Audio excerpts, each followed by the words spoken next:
जो स्क्रीन पर आप चार्ट देख रहे हैं, दरअसल ये चार्ट बता रहा है कि दुनिया कितने बड़े उथल पुथल में फंस रही है। पर इस चार्ट की एक बहुत बड़ी खासियत है और वो खासियत है भारत की स्थिति। भारत क्यों चौंका रहा है इन सब परिस्थितियों के बीच, जहां एक तरफ ये सब कुछ चल रहा है तो वहीं दूसरी तरफ डॉक्टर एस जयशंकर का गुस्सा आखिरकार यूरोप के ऊपर एक बार फिर फूटा। और इस बार डॉक्टर एस जयशंकर ने बिल्कुल सही बात कही, जिसका असर ये हुआ कि मौजूदा कोई भी शख्स कुछ भी नहीं बोल पाया। जानेंगे क्या है मामला, इसके अलावे बहुत कुछ। आइए जानते हैं इन खबरों को विस्तार से। अभी ऐसा है ना कि यूक्रेन युद्ध के बाद जो ताजा हालात बन रहे हैं, वो ताजा हालात कई देशों की रणनीतियों को चौपट कर रहे हैं और खास तौर पर पश्चिमी देशों और अमेरिका को ये समझ में नहीं आ रहा है कि अब कौन सी रणनीति अपनाई जाए। अब ये तो साफ दिख रहा है कि यूक्रेन ने जो लुहांस्क और डोनबास के इलाके पर अपनी बढ़त के बारे में कहा था, वो बढ़त इन्होंने बनाकर रखा हुआ है। रूस ने शुरू में ही कह दिया था लुहांस्क और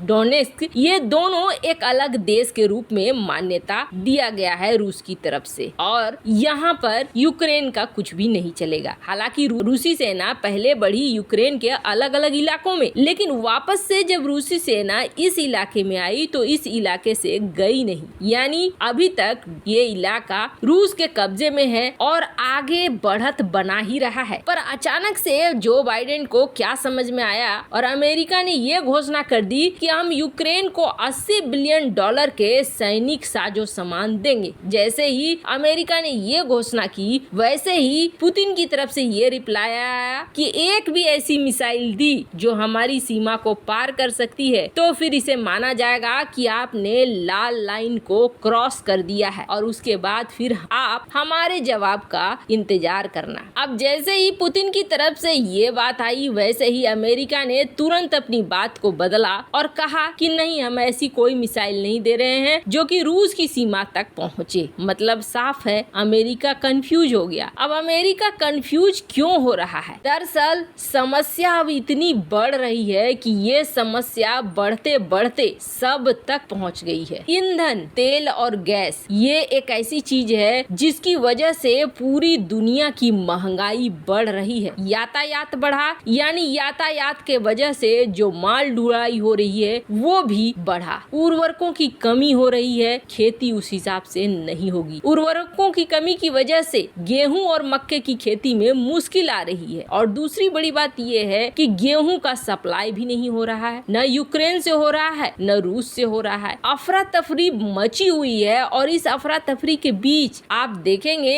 इटली के प्रधानमंत्री मारियो दाग्री ने रूस के राष्ट्रपति पुतिन को फोन किया कि आप बंदरगाहों से गेहूं निर्यात होने दें, हम आपके ऊपर आर्थिक प्रतिबंधों में ढील देंगे। आपको बता दें, कुछ दिनों पहले पुतिन ने यही बात कही थी, लेकिन उस वक्त अमेरिका अकड़ गया था। पर अब यूरोप अमेरिका से टूट कर ये कह रहा है कि हम आपको छूट देंगे। हालांकि दागरी ने जब ये बात कही तो यूके के प्रधानमंत्री ने इटली के इस रुख की कड़ी आलोचना की। उसके बावजूद फ्रांस के राष्ट्रपति इमैनुअल मैक्रोन, जर्मनी के चांसलर ओलेफ सोल्ज ने पुतिन को फोन किया फिर से और कहा इस युद्ध को रोक दीजिए, गेहूं की खेप को बाहर निकलने दीजिए और शांति वार्ता शुरू करने दीजिए। यूरोप में इस तरीके के मतभेद धीरे धीरे निकल कर सामने आ रहा है। यूरोप अब ये कह रहा है कि इस युद्ध में कोई भी नहीं जीतेगा। इस युद्ध में सिर्फ बड़ी संख्या में आम नागरिक और सैनिक मारे जा रहे हैं और कुछ भी नहीं हो रहा है। लेकिन हाँ, दूसरी तरफ इस युद्ध के कारण दुनिया भर में आर्थिक मुसीबतें बढ़ रही हैं। कई देश मंदी के कगार पर पहुंच गए हैं। गरीब देशों में भूखमरी की आशंका बढ़ गई है और कई एक्सपर्ट तो ये कह रहे हैं कि जल्द से जल्द पश्चिमी दुनिया को चाहिए कि इस युद्ध को खत्म कराए। ये जो चार्ट आप देख रहे हैं, इस चार्ट में दिख रहा है कि किस तरीके से महंगाई बढ़ रही है और इस महंगाई में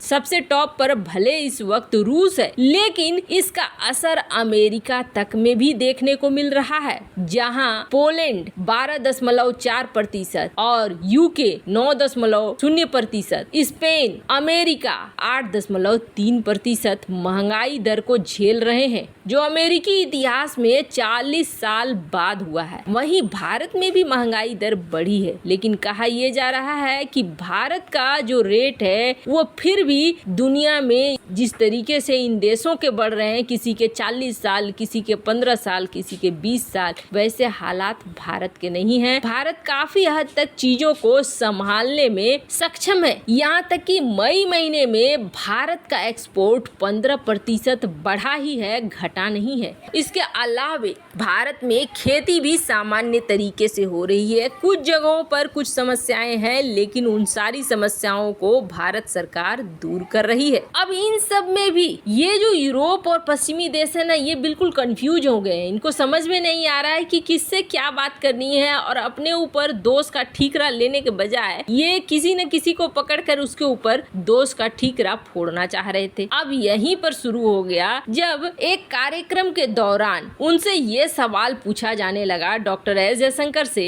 कि ऐसा नहीं लगता है कि रूस यूक्रेन की लड़ाई चल रही है और आप किनारे में बैठे हुए हो। इस पर बहुत ही गंदे तरीके से गुस्साए विदेश मंत्री एस जयशंकर, और उन्होंने कहा भारत की विदेश नीति किनारे बैठे रहने वाली नहीं है। हम बैठे हैं, लेकिन इस वक्त अपनी जमीन पर बैठे हैं। अपनी जमीन पर बैठने का अर्थ ये समझिए आप कि रूस यूक्रेन पर भारतीय नीति ऐसी नीति है जो हमारी नीति है। आप अगर हमारी नीति से सहमत नहीं है, इसका मतलब ये नहीं है कि हम किनारे बैठे हुए हैं। उन्होंने पूछा, आपको ऐसा लगता है कि भारत रूस से तेल खरीद रहा है तो इस पैसे का इस्तेमाल युद्ध को बढ़ावा देने के लिए हो रहा है, और भारत कहीं न कहीं इस युद्ध को बढ़ावा दे रहा है, तो यूरोप क्या कर रहा है? यूरोप क्या तेल और गैस नहीं खरीद रहा है रूस से? क्या यूरोप के तेल और गैस खरीदने से युद्ध को बढ़ावा नहीं मिल रहा है? यूरोप को अपनी सोच बदलनी चाहिए और उनको इस मानसिकता से बाहर आना चाहिए कि जो समस्या उसकी है वही समस्या बाकी दुनिया की समस्या है। ऐसा नहीं है। आपको ये समझना होगा कि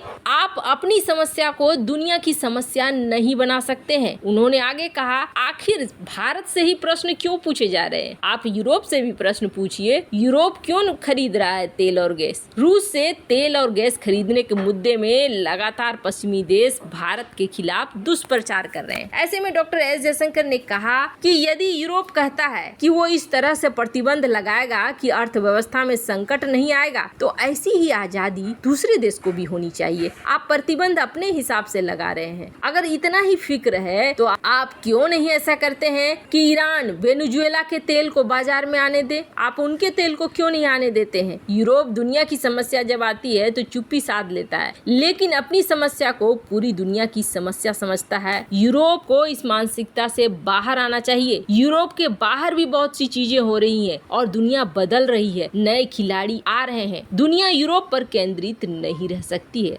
आपको बता दें, डॉक्टर एस जयशंकर ने कहा कि पाबंदी के बावजूद हमने 23 देशों को गेहूं भेजा है। रूस यूक्रेन की लड़ाई की वजह से दुनिया भर पर में परेशानी बढ़ रही है, लेकिन इसे खत्म करने के बजाय और इसे बढ़ाने के बारे में सोचा जा रहा है। वैसे डॉक्टर एस जयशंकर के जवाब से आपको क्या लगा, कमेंट कर जरूर बताएं। जल्द मिलते हैं अगली वीडियो में नई खबर के साथ।